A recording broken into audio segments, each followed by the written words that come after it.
Yeah, I should probably do something about that. Recorded live and edited for your viewing pleasure. That's right. I've got my good friend Athame here today to help co-host a new segment that we are calling Countering the Crucible. Athame, how are you doing, my friend?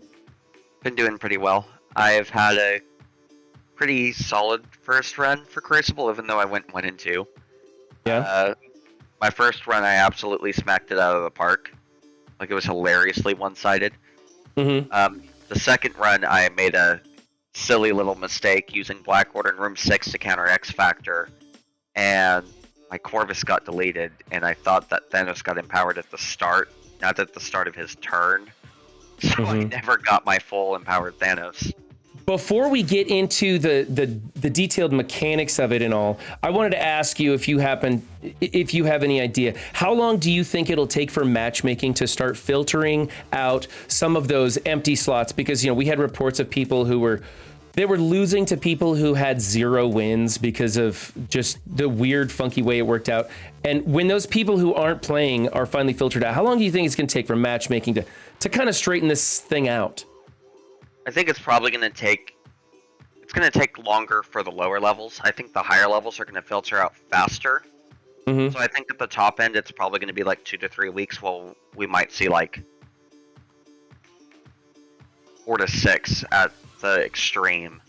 So we did have a few hiccups with scoring systems, the point tallying. We're not quite sure if that was displaying the points inaccurately, but the wins and loss accurately, or vice versa. But that's supposed to be getting straightened out. Everybody's kind of talked about that one. But were there any upsetting features about this game mode other than the little hiccups that we had? Or do you think that this is done pretty well? I think it's done pretty well for the most part. Of course, you had the few problems that, honestly, for a new game mode with the rep they've had with like Scourged, we haven't had as many issues as we've had with some others. So for the most part, it's pretty clean.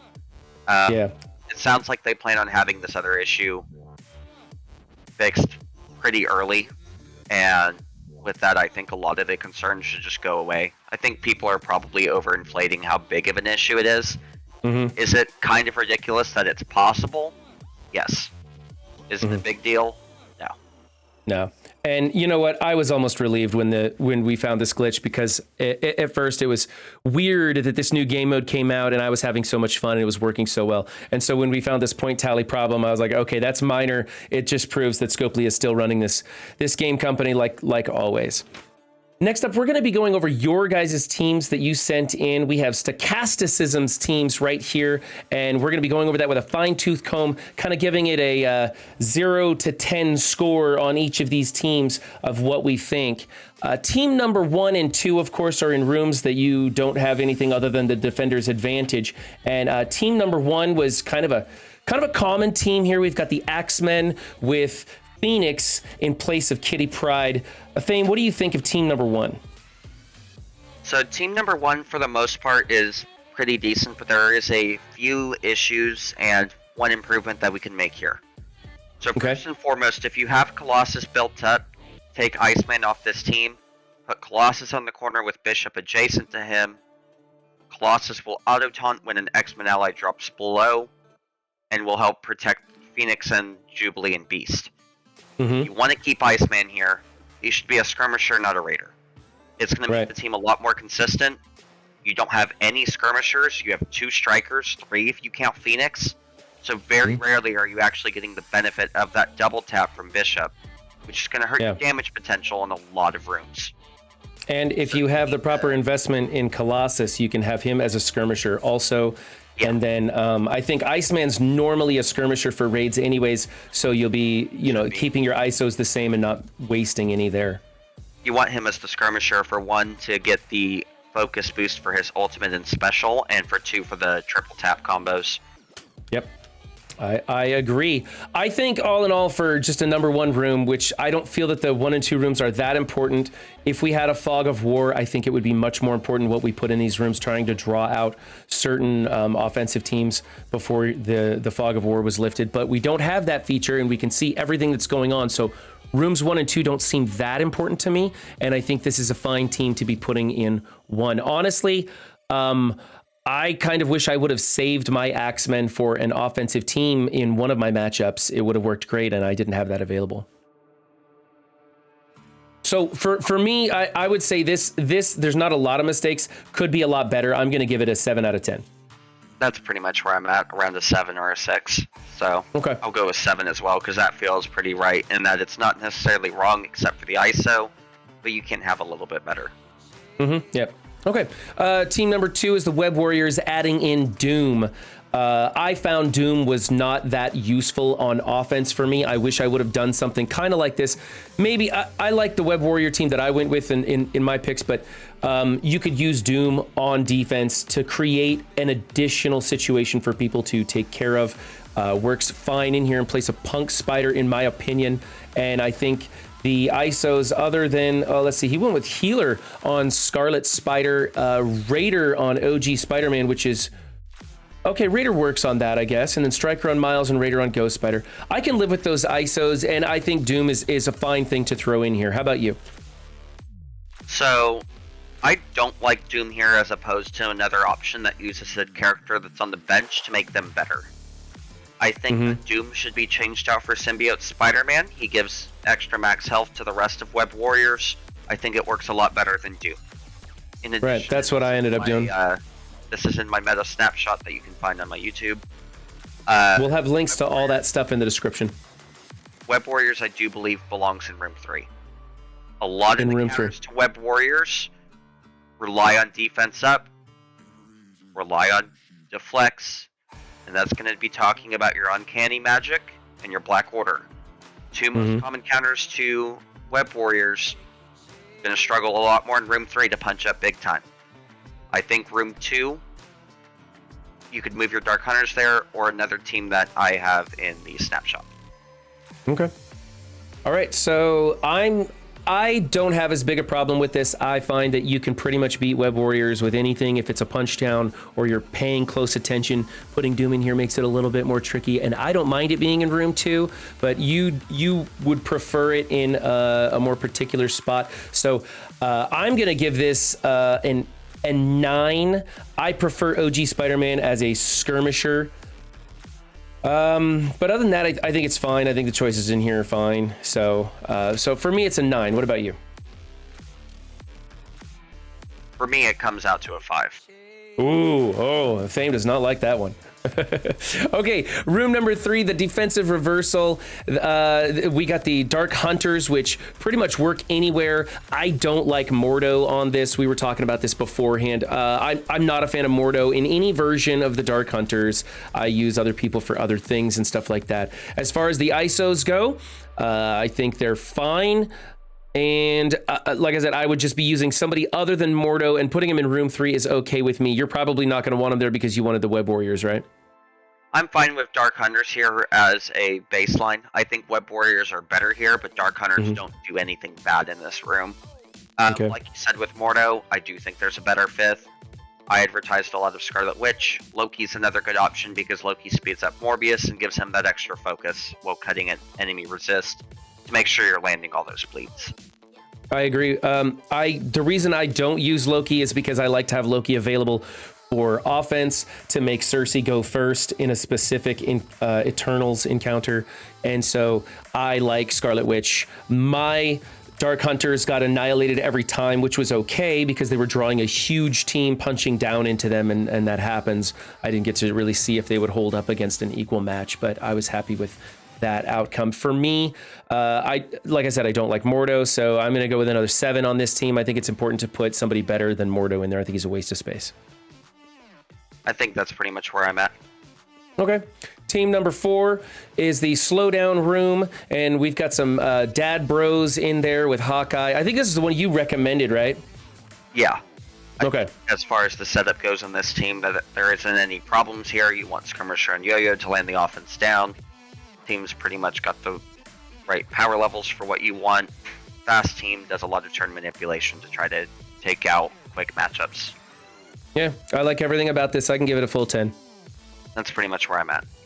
Okay, and number 5 is the Wakandans. Now, this is the one that really surprised me. I did not think that the Wakandans were going to do so good, but I did listen to your advice, and I put them in there, and that gave me some amazing victories. I don't think I would have done as good had I not listened to you and given the Wakandans a slight investment. I don't think anybody should be passing up on the Wakandans if you enjoy Crucible. They don't take that much to make amazing. It's 4-5 T4, 6 if you want to get a little more serious about it. And they are fast. They basically delete somebody out of the gates. I think this is the room to put them in. The only problem I have with this team is, let's see, we've got healer, skirmisher, striker, raider, and then striker. So the only problem I have with this is the placement. And I think you agree with me on the placement, right? Yeah, Okoye needs to be in the center, Black Panther on the other corner, and Shuri on the wing between the two. Yep, and that's because of the power levels of Shuri being so big. We can put her in the middle to take a hit. On an even power level, you might change that up a little bit, but we're still probably going to be putting Black Panther as far away from M'Baku as possible and Killmonger as close to M'Baku as possible so that we can get those retaliation attacks off of Killmonger for splash damage and protecting Black Panther. I got that basically right? Yeah. He coached me through that one, guys. That's why I got it right. Yeah, for me, it's just a placement swap on this one. I'm gonna give it an 8 out of 10. I think it's pretty good. For me, it comes down to a 7 just because you want to protect Black Panther and Okoye. Yeah, I'd like to see, I think once the power levels are leveled out on this team a little bit, if there's a little bit more investment into this Wakandan team, I don't think the placement is going to be that crucial. But I mean, when it comes to placement, it's always splitting hairs. So we do want to get Black Panther moved over there. Okay, let's move on to team number 6. I had something similar to this because I didn't like what happens with Fury. I think he doesn't hurt this team because the counters can't come into this room anymore and feed off of his summons. However, he doesn't add anything to this team because he doesn't speed them up. He doesn't do a lot of damage. He doesn't rewind their turn meter. He doesn't, well, I guess he gives off energy on crit, and that's about it. And if 3 turns to get to. Exactly. He's going to be dead before then. I think Fury's a big waste of space here.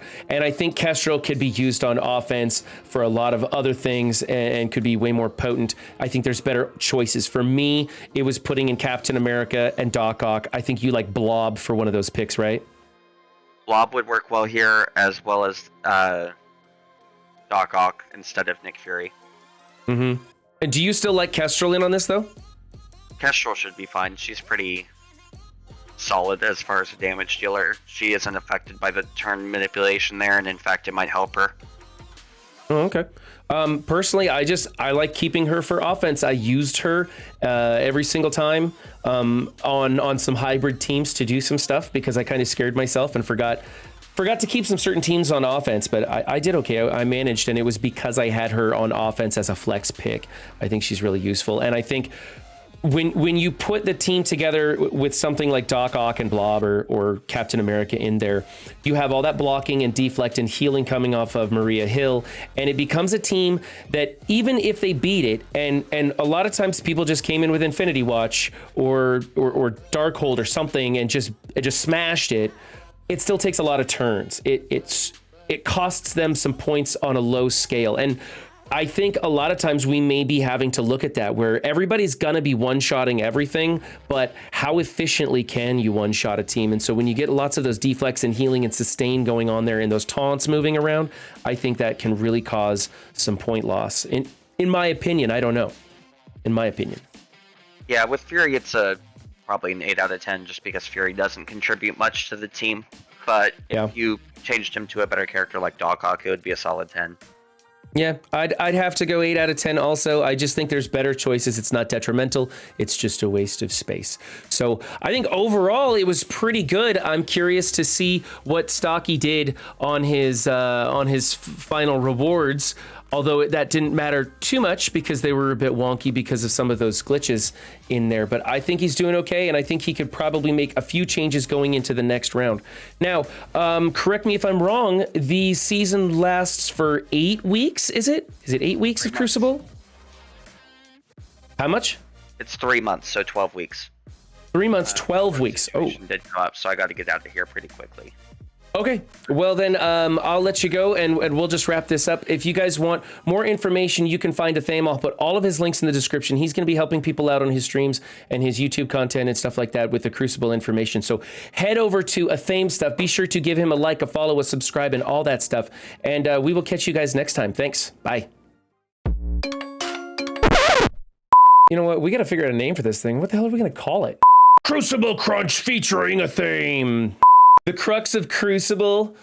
Show us your D. A fireside chat with Athame. Welcome to Crucible Corner.